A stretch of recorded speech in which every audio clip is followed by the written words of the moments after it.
जय श्री कृष्ण मित्रों। आज हम आपके लिए लेकर आए हैं भगवान श्री कृष्ण के कुछ अनमोल विचार जो आपके मन के भटकाव को समाप्त करके आपके मन को शांति से भर देंगे। हम आपसे अनुरोध करते हैं कि आप इस वीडियो को अंत तक देखें और भगवान श्री कृष्ण के अनमोल विचारों का आनंद लें। अगर आपको हमारा ये प्रयास पसंद आए तो कृपया इस वीडियो को लाइक और शेयर करें। कमेंट्स में जय श्री राधे कृष्ण जरूर लिखें और हमारे चैनल को सब्सक्राइब करके घंटी को भी दबाएं। जैसे उबलते पानी में कभी परछाई नहीं दिखती, ठीक उसी प्रकार परेशान मन में भी कभी समाधान नहीं दिखता। इसलिए शांत होकर देखिए, सभी समस्याओं का हल जरूर मिल जाएगा। दोस्तों, यदि आप सोचते हैं कि श्रीमद् भगवद गीता में सिर्फ ये लिखा है कि भगवान की पूजा कैसे करते हैं, तो आप गलत हैं। भगवद गीता सिर्फ एक किताब या धार्मिक ग्रंथ नहीं है, बल्कि इसमें वो दिव्य ज्ञान है जो इस पृथ्वी पर जीवन जीने वाले प्रत्येक व्यक्ति के लिए उपयोगी है। ये गीता हमें सिखाती है कि इस दुनिया में सपने कैसे पूरे किए जा सकते हैं, हमारी पर्सनालिटी कैसे बनती है, कैसे पॉजिटिव एनर्जी बनाई जा सकती है, खुशी क्या होती है, बड़ी बड़ी समस्याओं का समाधान कैसे ढूंढा जा सकता है और निर्णय कैसे लिए जा सकते हैं, और भी न जाने बहुत कुछ। हम सभी जीवन में अपने सपनों को पूरा करने की इच्छा रखते हैं और ये सच है कि हम सब कुछ अच्छी तरह से पाना चाहते हैं। हर कोई अपने करियर में तेजी से आगे बढ़ना चाहता है और करोड़पति बनने का सपना देखता है। हमने कई बार देखा है कि जब हम किसी मोटिवेशनल वीडियो को देखते हैं तो हमारा जोश तो बढ़ जाता है, लेकिन जैसे ही हम अपने कर्मों में लग जाते हैं वही उत्साह कहीं गायब हो जाता है। हमें अकेले काम करते समय मोटिवेशन की कमी महसूस होती है। ये वीडियो लंबा हो सकता है, लेकिन यदि हम इसमें दिए गए रहस्यों को समझ लें तो हमें किसी और मोटिवेशनल वीडियो की तलाश करने की आवश्यकता नहीं होगी। ये ज्ञान हमें अपने लक्ष्य की ओर बढ़ने में मदद मिलेगी, जिसे हमें अपने जीवन में प्राप्त करना है। लेकिन ये समझने के लिए हमें ध्यानपूर्वक बैठकर इस वीडियो की बातों को सुनने और समझने का समय देना होगा। श्री कृष्ण की मन पर वाणी। श्रीमद् भगवद गीता में भगवान श्री कृष्ण कहते हैं, हे अर्जुन, ये याद रखो कि प्राणी के शरीर का एक अदृश्य अंग है मन। ये मन दिखाई नहीं देता, लेकिन ये सबसे शक्तिशाली हिस्सा है। आत्मा से इसका कोई संबंध नहीं है। आत्मा रथ में बैठा हुआ रथ का स्वामी है, तो मन शरीर रूपी रथ का सारथी है। ये मन ही इंद्रियों के घोड़ों को इधर उधर भटका देता है और यवन के आवेश में चंचल हो जाता है। कभी यवन के आवेश में यही चंचल मन मनुष्य को इस भ्रम में डाल देता है कि वो सर्वशक्तिमान है, वो सब कुछ कर सकता है और वो यहाँ का राजा है जिसके आगे हर कोई झुक जाने को विवश है और जिसे हर कोई प्रणाम करता है। ये मन ही वो पाखंडी है जो मनुष्य को मैं के घमंड की मदिरा पिलाकर मदहोश कर देता है। उसके हाथों में मोह माया का जाल है जिसे वो मनुष्य की इच्छाओं पर डालता रहता है और उसे अपने वश में करता रहता है। जब शरीर के दीपक में यवन शक्ति का घी जलकर समाप्त हो जाता है और दीपक तले अंधेरा छा जाता है, तो मनुष्य घबराकर चिल्लाने लगता है, मैं बीमार हूँ, मैं दुखी हूँ, मैं मर रहा हूँ, मुझे बचाओ। ये रोने का नाटक भी मन ही करता है। ये मन शरीर से भी मोह करता है, अपनी खुशियों से भी मोह करता है और अपने दुखों से भी मोह करता है। खुशी में खुशियों से भरे गीत गाता है और दुख में दुख भरे गीत गुनगुनाता है। अपने दुखों में दूसरों को शामिल करके इसे खुशी मिलती है। श्री कृष्ण कहते हैं कि मनुष्य का मन अत्यंत चंचल होता है। ये एक पल में कहीं भी भटक सकता है और इसे स्थिर और संयमित रखना कठिन हो सकता है। ये विशेषतः तब स्पष्ट होता है जब व्यक्ति किसी महत्वपूर्ण कार्य या उद्देश्य पर ध्यान केंद्रित करना चाहता है। मन की चंचलता व्यक्ति की एकाग्रता को प्रभावित करती है। जब हम कोई पढ़ाई कर रहे होते हैं या महत्वपूर्ण काम कर रहे होते हैं तो हमारा मन कई बार भटक जाता है। एक समय पर हम सोचते हैं कि हमें ये काम करना है, लेकिन कुछ ही क्षणों में हम अपनी सोच को पूरी तरह से बदल देते हैं और किसी अन्य गतिविधि में लग जाते हैं। ये स्थिति हमारे लिए परेशानियों का कारण बन सकती है। हे पार्थ, प्राणी के लिए आवश्यक है कि वो अपने मन को काबू करके अपने अंतर मन में झांककर आत्मा को देखे। तभी उस आत्मा के अंदर उसे परमात्मा का प्रकाश स्पष्ट दिखाई देगा। जो मन को नियंत्रित नहीं करते, उनके लिए वो शत्रु के समान कार्य करता है। बेहतरीन जिंदगी जीने के 3 नियम। मित्रों, हमारा सलाहकार कौन है ये बहुत महत्वपूर्ण है, क्योंकि दुर्योधन शकुनी से सलाह लेता था और अर्जुन श्री कृष्ण से। एक बेहतरीन जिंदगी जीने के लिए ये स्वीकार करना बहुत जरूरी है कि सब कुछ सबको नहीं मिल सकता। यदि आप अपने जीवन में सुखी और सफल होना चाहते हैं तो इन 3 बातों को ध्यान रखें। 1. आनंद में कभी वचन मत दो। जब हम ज्यादा खुश होते हैं तो उस समय हम किसी काम को करने के लिए कसम दे देते हैं। हमें कसम नहीं खानी चाहिए, क्योंकि आनंद हमारी सोचने की शक्ति को भ्रष्ट कर देता है और यही कसम बार बार हमारे गले की फांस बन जाती है और हम अपनी ही कसम में फंस जाते हैं। 2. क्रोध का त्याग करें या मौन रहें। जब भी हमें गुस्सा आए तब हमारे लिए यही अच्छा रहता है कि हम अपने गुस्से को त्याग दें। अगर गुस्से को हम त्याग नहीं कर सकते तो हमारे लिए मौन रहना ही उचित है, क्योंकि क्रोध के समय में बोला गया वाक्य हमारे भविष्य का कांटा बन जाता है। हम गुस्से में कुछ भी अनाप शनाप बोल जाते हैं और हमें पता ही नहीं चलता। 3. दुख में कभी फैसला या निर्णय ना लें। तीसरी और सबसे महत्वपूर्ण बात है कि दुख में कभी भी हमें फैसला या निर्णय नहीं लेना चाहिए, क्योंकि दुख हमारी सोचने और समझने की शक्ति को हर लेता है। दुख हमारे सोचने और समझने की क्षमता को बाधित कर देता है, और जब हम अच्छे से सोच नहीं सकते तो निर्णय लेना मूर्खता के अलावा कुछ नहीं हो सकता। इसलिए दुखी मन से लिए गए निर्णय सिर्फ हमें दुख ही देते हैं। सफलता, कर्म और परम सुख के सूत्र। श्री कृष्ण कहते हैं कि समय के साथ साथ हालात भी बदल जाते हैं, इसलिए बदलाव में हमें स्वयं को बदल लेना ही बुद्धिमानी है। एक ज्ञानवान व्यक्ति कभी भी कामुक सुख में आनंद नहीं लेता। जो वास्तविक नहीं है उससे कभी मत डरो। जो वास्तविक है वो हमेशा था और उसे कभी नष्ट नहीं किया जा सकता। सभी कर्तव्यों को पूरा करके मेरी शरण में आ जाओ। जिस डर से आत्मविश्वास की हानि होने लगे उस डर का अंत करना ही आवश्यक हो जाता है। हताश न होना सफलता का मूल है और यही परम सुख है। उत्साह मनुष्य को कर्मों में प्रेरित करता है और उत्साह ही उसे सफल बनाता है। जीवन जीने के लिए मौन आवश्यक है, परंतु जब बात मर्यादा की हो तो शस्त्र उठाना अनिवार्य हो जाता है। कलयुग में वेदों को जानने वाले व्यक्ति नहीं रहेंगे, इसलिए चारों वेदों का संक्षिप्त वर्णन गीता ज्ञान रूप में 18 अध्यायों के 700 श्लोकों में श्री कृष्ण ने दिया है। प्रार्थना से परिस्थिति बदले या ना बदले, पर व्यक्ति का चरित्र अवश्य बदल जाता है। बुराई बड़ी हो या छोटी हमेशा विनाश का कारण बनती है, क्योंकि नाव में छेद छोटा हो या बड़ा नाव को डुबा ही देता है। श्री कृष्ण जी कहते हैं कि हमें कभी उस व्यक्ति पर भरोसा नहीं करना चाहिए जो वक्त के साथ स्वभाव बदल लेता है। सोच और नीयत अच्छी रखिए, फिर आपके कष्ट प्रभु स्वयं दूर कर देंगे। जब समय पलटता है तो सब कुछ बदल जाता है, इसीलिए अच्छे समय में घमंड न रखें और बुरे वक्त में सब्र रखना न छोड़ें। जितना इंतजार भगवान आपको करवा रहे हैं उतना आने पर वो इतना देगा कि आप संभाल भी नहीं पाएंगे। कोई भी लक्ष्य बड़ा नहीं होता, जीतता वही है जो डरा नहीं। आपको सफल होने के लिए बेहद गुणवान, दिव्य या बहुत पढ़ा लिखा होने की जरूरत नहीं है। आपको सिर्फ एक संरचना और सपने की जरूरत है। आकर्षण का नियम या लॉ ऑफ अट्रैक्शन और मन को नियंत्रित करने की कहानी। महापुरुषों का कहना है कि दुनिया में मन सबसे ज्यादा शक्तिशाली चीज होती है। अगर किसी चीज को तुम पूरे मन से चाहो तो तुम उसे हासिल कर सकते हो, लेकिन अगर ये सच है तो फिर जो हम अपने मन से चाहते हैं वो हमें हासिल क्यों नहीं होता? कोई इंसान अपने मन में दुख तो नहीं चाहता, लेकिन फिर भी वो दुखी रहता है। हर इंसान कामयाब होना चाहता है, खूब पैसा कमाना चाहता है, लेकिन फिर भी वो कामयाब नहीं होता।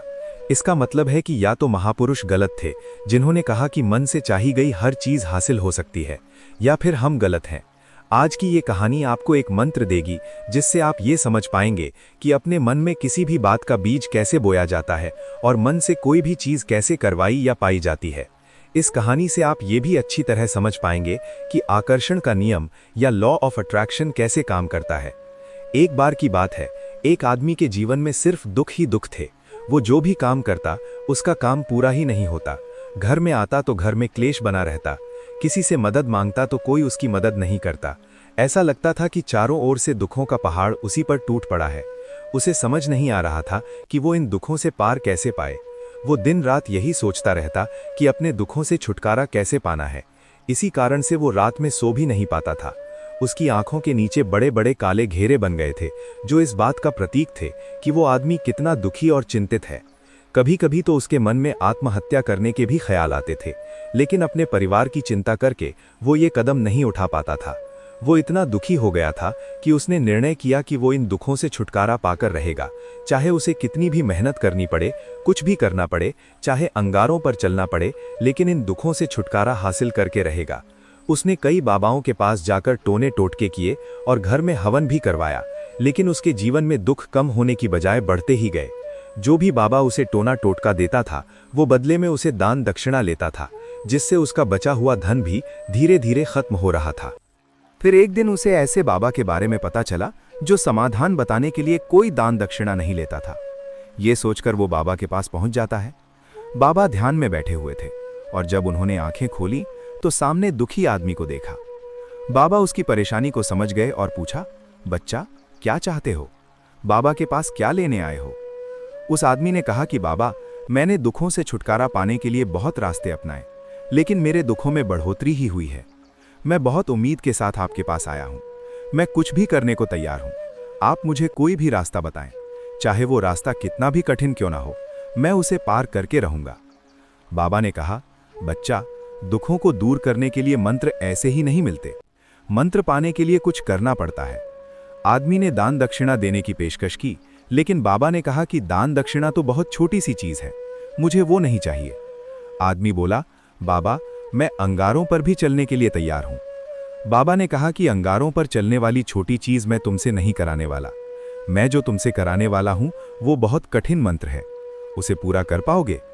आदमी ने कहा कि वो कुछ भी करने को तैयार है।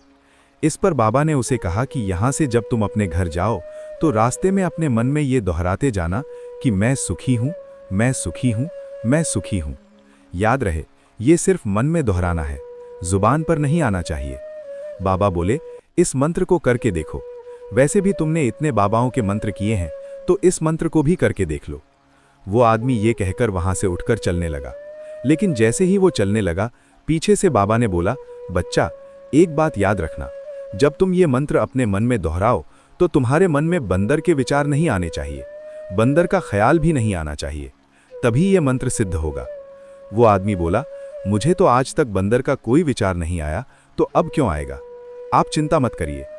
वो आदमी मन में मैं सुखी हूं दोहराता हुआ थोड़ी ही दूर चला था कि उसके मन में अचानक बंदर का ख्याल आ गया। उसने उस बंदर के विचार को पकड़ लिया। थोड़ी देर बाद जब उसे होश आया तो वो फिर से अपना मंत्र दोहराने लगा, लेकिन अचानक से उसे सामने एक बंदर दिखाई दे गया। वो अपने अंदर से इस विचार को बाहर फेंकना चाहता था, लेकिन उसे हर जगह बंदर ही बंदर दिखाई देने लगे। परेशान होकर वो घर पहुंचा और गलती से अपनी पत्नी से कहा, हे बंदरिया, मुझे खाने में बंदर परोस दो। जब उसे एहसास हुआ कि उसने क्या बोल दिया तो वो अपने बाल नोचने लगा। रात भर न सो पाने के बाद वो सुबह सीधे बाबा के पास पहुंचा और उनके चरणों में गिरकर कहा, बाबा, जब से आपने कहा है कि बंदर का विचार नहीं आना चाहिए, तब से मुझे हर जगह बंदर ही बंदर नजर आ रहे हैं। मुझे तो आपके पीछे पेड़ पर बैठा हुआ बंदर भी केले खाता हुआ दिखाई दे रहा है। ये हो क्या रहा है बाबा? ये सुनकर बाबा हंसने लगे। बाबा ने कहा, बच्चा, मन का जाल एक ऐसा जाल है जिसे समझ पाना इतना आसान नहीं है। बंदर तो तुम्हारे रास्ते में पहले भी आते थे और ये पेड़ पर भी घूम रहे थे, लेकिन तब तुम्हारे ध्यान में ये बंदर नहीं था। तब तुम्हारे ध्यान में सिर्फ अपने दुख थे। बाबा ने उसे बताया, हम जिस चीज से भी दूर भागना चाहते हैं, वही चीज हमारे मन में बहुत गहरे में प्रविष्ट हो जाती है। वो हमारे अंतर मन में समा जाती है। असल में हम जिस चीज से छुटकारा पाना चाहते हैं, वो उतनी ही गहरी हमारे मन में बैठती चली जाती है और आखिरकार वो हमारे अंतर मन में छा जाती है। ऊपर से तो हम खुद को समझाते हैं कि मैं सुखी हूं, लेकिन हमारे मन में दुख समाये होते हैं। हम केवल जुबान से बार बार ये बोलने से कि मैं सुखी हूं, सुखी नहीं होंगे, जब तक ये मंत्र हमारे अंतर मन में प्रविष्ट नहीं होगा। ये सुनकर उस आदमी ने पूछा कि ये मंत्र हमारे अंतर मन में प्रविष्ट कैसे होगा? बाबा ने कहा, बच्चा, अपने दुखों से लड़ना बंद कर दो। जब तक तुम दुखों को दूर करने की सोचते रहोगे, तब तक वो दुख तुमसे चिपके रहेंगे और तुम्हारे अंतर मन पर अपना राज जमाए बैठे रहेंगे। हम अधिकतर समय दुखों के बारे में ही सोचते हैं और सोचते हैं कि इससे छुटकारा पाना है। बार बार सोचने से वो दुख हमारे अंतर मन में प्रविष्ट हो जाते हैं। जिस दिन तुम उन दुखों के बारे में सोचना ही छोड़ दोगे, उसी दिन से तुम्हारी जिंदगी से दुख गायब हो जाएंगे। दोस्तों, आकर्षण का नियम, लॉ ऑफ अट्रैक्शन भी यही कहता है कि यदि हमें लाइफ में सफल होना है तो हमें अपने जीवन में हमेशा सकारात्मक विचार ही सोचना चाहिए, क्योंकि पॉजिटिव सोच से ही पॉजिटिव परिणाम आकर्षित होते हैं। इसके विपरीत यदि हम बुराई को सोचते रहेंगे, दुखों के बारे में सोचते रहेंगे, तो हमारा मन दुखों को ही आकर्षित करता रहेगा और हमारा जीवन दुखों से, कठिनाइयों से भर जाएगा। गौतम बुद्ध ने भी कहा है कि जैसा हमारा मन होता है, वैसा ही हमारा जीवन होता है। अगर इस मंत्र को हम समझ लेते हैं तो हम अपने जीवन में जो जो भी पाना चाहते हैं, उसे अपने अंतर्मन में डाल सकते हैं, और एक बार वो लक्ष्य हमारे अंतर्मन में बैठ जाता है तो फिर सफलता पाने में कोई दिक्कत नहीं आती। जीवन के अन्य महत्वपूर्ण सूत्र। जीवन क्षणभंगुर है, हमारे कल का कोई भरोसा नहीं है, इसलिए हमारे पास जो भी है वो आज ही इस्तेमाल कर लेनी चाहिए। अगर आप दुनिया को बदल रहे हैं तो आप महत्वपूर्ण चीज़ों पर काम कर रहे हैं और आप सुबह उठते ही उत्तेजना का अनुभव करते हैं। पैसा एक ही भाषा बोलता है, अगर तुमने आज मुझे बचा लिया तो मैं कल तुम्हें बचा लूंगा। जीवन का सबसे बड़ा गुरु वक्त है, क्योंकि जो वक्त सिखाता है वो कोई और नहीं सिखा सकता। फिर से प्रयास करने से मत घबराना, क्योंकि इस बार शुरुआत शून्य से नहीं, अनुभव से होगी। संसार में मनुष्य ही एकमात्र प्राणी है जिसका जहर उसके शब्दों में होता है। संसार में केवल मनुष्य ही ऐसा मात्र प्राणी है जिसका जहर उसके दांतों में नहीं, उसकी बातों में है। कभी कभी हम गलत नहीं होते, लेकिन हमारे पास वो शब्द नहीं होते जो हमें सही साबित कर सकें। गिरगिट खतरा देखकर रंग बदलता है और इंसान मौका देखकर। झुकने से यदि रिश्ता गहरा हो तो झुक जाओ, लेकिन अगर हर बार आपको ही झुकना पड़े तो फिर रुक जाओ। जिस डर से आत्मविश्वास की हानि होने लगे, उस डर का अंत करना ही आवश्यक हो जाता है। जिस व्यक्ति के पास संयम और ताकत है, उस व्यक्ति से कोई मुकाबला नहीं कर सकता। किसी भी व्यक्ति से अत्यधिक लगाव हानिकारक है, क्योंकि लगाव उम्मीद की ओर ले जाता है और उम्मीद दुख का कारण बनती है। अपनी पीड़ा के लिए संसार को दोष मत दीजिए, अपने मन को समझाओ। तुम्हारे मन का ही परिवर्तन ही दुखों का अंत है। अगर दिशा दिखाने वाला सही हो तो दीपक का प्रकाश भी सूर्य का कार्य करता है। उपवास हमेशा अन्न का ही क्यों, लोभ, लालच, चुगली, काम, क्रोध और गंदे विचार का भी होना चाहिए। देखने समय सिर्फ देखिए, सुनते समय केवल सुनिए, महसूस करते समय सिर्फ महसूस कीजिए और सोचते समय केवल सोचिए। यही वास्तविक कर्म है। सुख और दुख में कोई ज्यादा भेद नहीं है। जिसे मन स्वीकार करे वो सुख और जिसे अस्वीकार करे वो दुख। सारा खेल हमारी स्वीकृति और अस्वीकृति का ही है। शरीर से कोई सुंदरता नहीं है, सुंदर होते हैं व्यक्ति के कर्म, उनके विधाएं, उनकी वाणी, उनका व्यवहार, उनके संस्कार और उनका चरित्र। जिसके जीवन में ये सब है, वही इंसान दुनिया का सबसे सुंदर शख्स है। धोखा और छल को इंसान माफ जरूर कर सकता है, लेकिन भूल नहीं सकता। अगर कोई काम करने लायक है तो उसे मन से करो, उसमें आपको सफलता जरूर प्राप्त होगी। कर्तव्य और चिंता का त्याग। राजा और साधु की कहानी। प्राचीन समय की बात है। एक राज्य में एक राजा राज्य करता था। उसका राज्य खुशहाल था, धन धान्य की कोई कमी नहीं थी और राजा व प्रजा खुशी खुशी जीवन यापन कर रहे थे। एक वर्ष उस राज्य में भयंकर अकाल पड़ा। पानी की कमी से फसलें सूख गईं, किसान राजा को लगान नहीं दे पाए, राजस्व में कमी आ गई और राजकोष खाली होने लगा। ये देखकर राजा चिंता में पड़ गया। अकाल का समय निकल गया और स्थिति सामान्य हो गई, किंतु राजा के मन में चिंता घर कर गई। हर समय उसके दिमाग में यही रहता कि राज्य में पुनः अकाल पड़ गया तो क्या होगा। इसके अतिरिक्त भी अन्य चिंताएं उसे घेरने लगीं, जैसे पड़ोसी राज्य का भय, मित्रों का षड्यंत्र। कई चिंताओं ने उसकी भूख, प्यास और रातों की नींद छीन ली थी।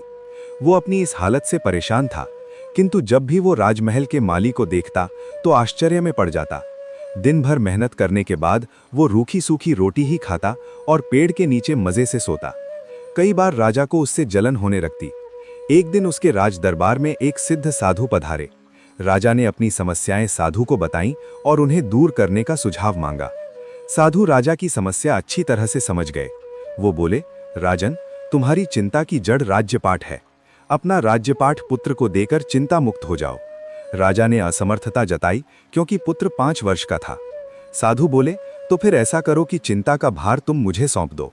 राजा तैयार हो गया और उसने अपना राज्यपाठ साधु को सौंप दिया। साधु ने पूछा, अब तुम क्या करोगे? राजा ने कहा कि सोचता हूं कि अब कोई व्यवसाय कर लूं। साधु ने याद दिलाया कि राजकोष पर अब उनका अधिकार है। राजा ने उत्तर दिया, तो मैं कोई नौकरी कर लूंगा। साधु ने कहा कि ये ठीक है, लेकिन यदि तुम्हें नौकरी ही करनी है तो कहीं और जाने की आवश्यकता नहीं, यही नौकरी कर लो। मैं तो साधु हूं, मैं अपनी कुटिया में ही रहूंगा। राजमहल में ही मेरी ओर से तुम ये राज्यपाठ संभालना। राजा ने साधु की बात मान ली और साधु की नौकरी करते हुए राज्यपाठ संभालने लगे। कुछ दिन बाद साधु पुनः राजमहल आए और राजा से भेंट कर पूछा, कहो राजन, अब तुम्हें भूख लगती है या नहीं, और तुम्हारी नींद का क्या हाल है? राजा ने उत्तर दिया, गुरुवर, अब तो मैं खूब खाता और गहरी नींद सोता हूं। उसने पूछा कि यह परिवर्तन कैसे हुआ, जबकि वो अभी भी वही काम कर रहा है। साधु मुस्कुराते हुए बोले, राजन, पहले तुमने काम को बोझ बना लिया था और उस बोझ को हर समय अपने मानस पटल पर ढोया करते थे, किंतु राज्यपाठ मुझे सौंपने के उपरांत तुम समस्त कार्य अपने कर्तव्य समझकर करते हो, इसलिए चिंता मुक्त हो। दोस्तों, इस कहानी से हमें ये सीख मिलती है कि जीवन में जो भी कार्य करें अपना कर्तव्य समझकर करें, न कि बोझ समझकर। यही चिंता से दूर रहने का एकमात्र तरीका है। दोस्तों, मैं आशा करता हूं कि आपने इस वीडियो से बहुत कुछ सीखा होगा। वीडियो को लाइक और शेयर करके कमेंट में जय श्री राधे कृष्ण लिखना न भूलें।